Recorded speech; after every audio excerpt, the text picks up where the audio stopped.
जय हिंद। आज air circuit breaker के बारे में बात करेंगे।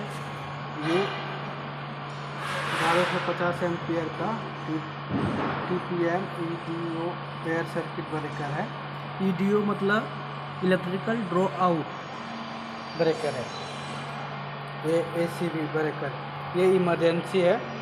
इमरजेंसी ये TNC स्विच है, ट्रिप, क्लोजिंग और न्यूट्रल। ये ऑन का इंडिकेशन लैंप है, ये ऑफ का, ये ट्रिप का। ये ऑटो मैनुअल का है।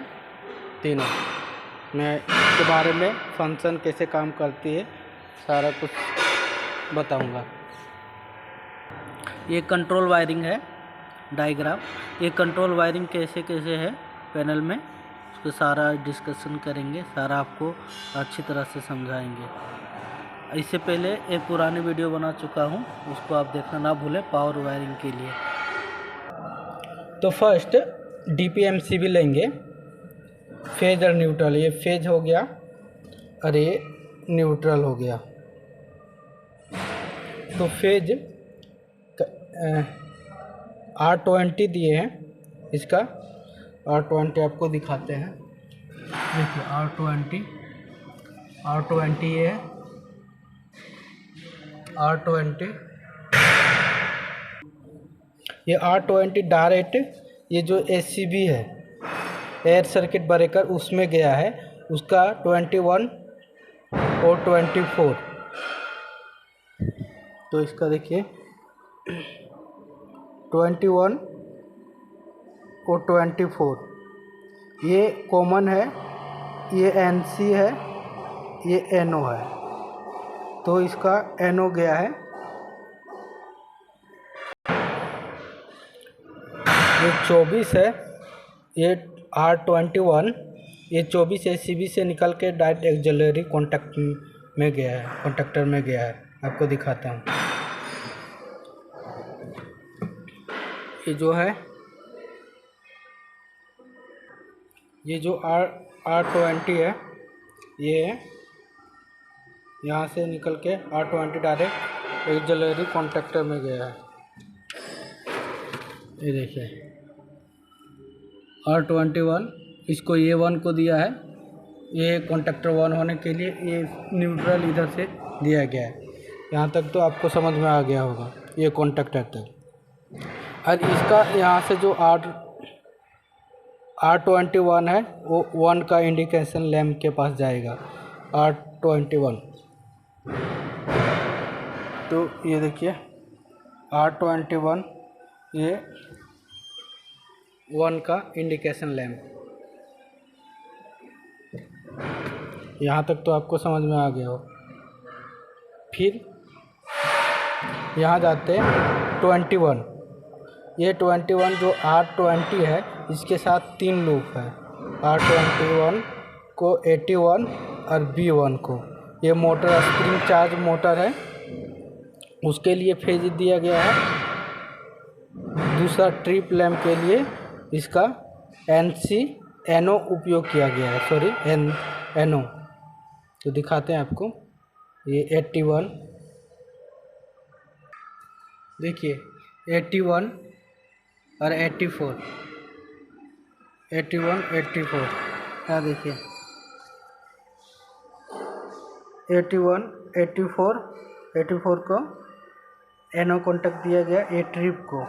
ये R23, देखिए R23 ये ट्रिप का गया है, ये ट्रिप का इंडिकेशन लैंप। ये R20 ट्रिप का इंडिकेशन लैंप हो गया। ये ऑफ का जो है 22, ये NC जो है R22 ये ऑफ का गया है। देखिए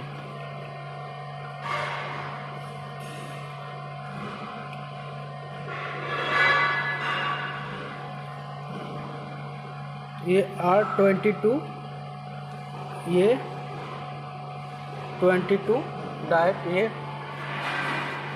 R22 ये ऑफ के लिए गया है, NC एयर सर्किट ब्रेकर का NC। और B1 ये जो B1 है R20, ये देखिए R20 B1 को गया है। B1 से ये स्प्रिंग चार्जिंग के लिए, मोटर के लिए। ये ऑटो मैनुअल के बारे में अभी आप बात करेंगे। ये ऑटो डायरेक्ट गया R24 से, इसमें गया, ये ACB में गया, ACB से इसके बाद ये टाइमर स्टार्ट हुआ। टाइमर के बाद यहाँ सप्लाई गया। टाइमर को जब स्प्रिंग चार्ज होगी, स्प्रिंग चार्ज होने के बाद जो टाइम जितना लेगी ये मोटर, स्प्रिंग चार्ज होने के बाद ये टाइमर डायरेक्ट ये सर्किट को क्लोजिंग, ये जो क्लोजिंग कॉइल है उसको सप्लाई देगी। ये जाकर के ये क्लोजिंग कॉइल को सप्लाई देगी, तो ये जाके सर्किट ब्रेकर वर्क। ये SS1, ये SS1 सेलेक्टेड स्विच, देखिए 0 ऑटो में डालेंगे। ये ऑटो में किए, ऑटो में 24 लिए R24। इसके बाद ये डायरेक्ट R24 ये एक्सिलरी ये CB में जाएगा। R24 देखिए, ये R24 गया। ये R24 एक एक्सिलरी कॉन्टैक्टर को फिर यहाँ से बाहर 25 से निकलेगा और R25 देखिए R25 यहाँ से बाहर निकले। ये डायरेक्ट जा कर के ये टाइमर को जाएगी। ये टाइमर में देखिए R25 ये A1 को सप्लाई दिया गया और इधर से न्यूट्रल दिया गया। ये टाइमर 1 होगी, ये इसको सप्लाई मिल गया। ये टाइमर 1 होगी, तो ये R24, ये R24 डायरेक्ट जा कर के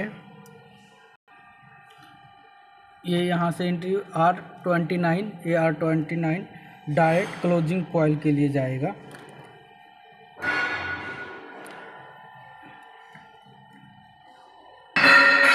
R29 यहाँ से देखिए R29 ये NC में गया, NC, फिर NC से R30 से निकला। ये R30 डायरेक्ट क्लोजिंग कॉइल का, एयर सर्किट का, ब्रेकर का 30 R30 देखिए R30 ये 1 को गया और A2 को न्यूट्रल गया। ये कॉइल इसका चार्जिंग के लिए, ये क्लोजिंग के लिए चल गया A1 एंड A2। अब मैनुअली के बारे में बात करेंगे कि मैनुअली करेंगे तो क्या। मैनुअली में लोकल रिमोट, तो ये कितना है SS2, ये SS2, ये ऑटो, ये मैनुअल, ये लोकल और रिमोट, ये L लोकल, ये रिमोट। फिर लोकल में करेंगे तो R27, R20 लोकल के लिए R27 यहाँ से लेंगे। ये R27 ये TNC स्विच में आया R27। जब लोकल से करेंगे, जब TNC स्विच क्लोज करेंगे, क्लोज तरफ से ये NC NO है तो ये NC हो जाएगा। NC होकर तुरंत ये क्लोजिंग को कमांड देगी और क्लोज करेगी। ये लोकल में। प्रैक्टिकल देखिए, ये क्लोजिंग है, ये क्लोजिंग की तरफ ऐसे घुमाएंगे तो ये कमांड देगी डायरेक्ट इसको, तो ये इसको यहाँ देंगे, यहाँ NC होगी, ये क्लोजिंग होगी। सेलेक्टेड स्विच से रिमोट में करेंगे तो रिमोट में ये DCS द्वारा ये कंट्रोल होगी। ये DCS से जो ये TNC स्विच काम करती थी वो DCS से कमांड देगी और इधर से सप्लाई जाकर ये क्लोजिंग करेगी। और ये सेम ये रिमोट में रखेंगे तो यहाँ से एक DCS में कमांड देगी क्लोजिंग के लिए, तो यहाँ से जा कर के ये सप्लाई यहाँ से देगी। तो आप रिमोटली का समझ गए हैं। लोकल रिमोट में, लोकल से पैनल से कंट्रोल होगा और रिमोट में डिशेस से कंट्रोल होगा। तो रिमोट में देखिए R28 देखिए R28 ये डिशेस के लिए दिया गया। R21 ये डिशेस से जाएगा सप्लाई, डिशेस से कंट्रोल होने के लिए ये दिया गया है। R28 और R29 ये दोनों डिशेस के लिए दिया गया है कि डिशेस से कंट्रोल होगा। वहाँ डिशेस जो पैनल है उसका ये आएगा यहाँ, ये डिशेस से कंट्रोल होने के लिए दिया गया R28 और 29 ये दोनों टीवी। ये क्लोजिंग कॉइल का समझ गया। ट्रिपिंग का देखिए ये 27 जो है ये ट्रिपिंग के लिए गया है। ये TNC स्विच से भी कंट्रोल कर सकते हैं, रिमोट से भी कर सकते हैं। तो R27 देखिए R27 यहाँ भी गया है TNC स्विच में। ये R21 ये ट्रिपिंग के लिए गया है। ये ट्रिपिंग के लिए 11-12 तो यहाँ से गया है 11-12 यहाँ से देख लिए एयर सर्किट ब्रेकर से। ये क्लोजिंग कॉइल के लिए गया है C1। देखिए R32 क्लोजिंग कॉइल के लिए गया है C1 और C2 के लिए। C1 फेज दिया, न्यूट्रल दिया है इसको क्लोजिंग कॉइल के लिए। ट्रिपिंग के लिए दिया गया। ये शंट कॉइल को गया है C1 C2। ये और इमरजेंसी है, ये इसमें गया है क्लोजिंग के लिए। देखिए इमरजेंसी 20 R20 31 ये इमरजेंसी के लिए गया। इसके बाद ये जो है ये DG जब चालू होगी ये इंटरलॉक के लिए दिया गया है। जैसे DG जो पैनल रहती है, DG पैनल जो है जनरेटर का, वो जब स्टार्ट होगी तो ये सर्किट ब्रेकर ऑफ हो जाएगी। इसलिए उसका DG का जो कॉन्टैक्टर है उसका NC लेते हैं हम लोग, इंटरलॉक करते हैं एयर सर्किट ब्रेकर को। वो ओवरलोड कॉइल को सप्लाई जो जाती है उसको ये DG को सप्लाई देती है। ये 415 वोल्ट AC सप्लाई इसको चाहिए होती है क्लोजिंग कॉइल के लिए, अंडर वोल्टेज कॉइल के लिए। और यहाँ 1 2 3 4 ये देखिए यहाँ दिया है 1 2 3 4